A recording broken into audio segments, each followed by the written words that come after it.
আমাদের গোবিন্দগঞ্জবাসী এবং গাইবান্ধা জেলার অন্যতম একটি গুরুত্বপূর্ণ দাবি হচ্ছে ইপিজেড।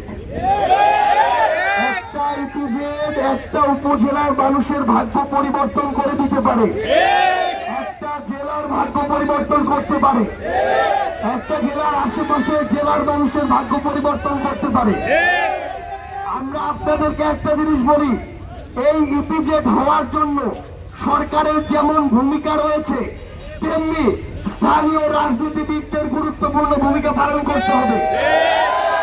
আপনারা স্পষ্ট করে লক্ষ্য রাখবেন, যদি কোনো স্থানীয় রাজনৈতিক দলের নেতৃবৃন্দ নিজেদের মধ্যে কামড়াকামড়ির কারণে এই ইপিজেডের বাধা হয়ে দাঁড়ায়, আপনারা ঐক্যবদ্ধভাবে তাদেরকে প্রতিহত করবেন। সবার আগে জেলা উপজেলা মানুষের স্বার্থ, তারপরে ব্যক্তি স্বার্থ।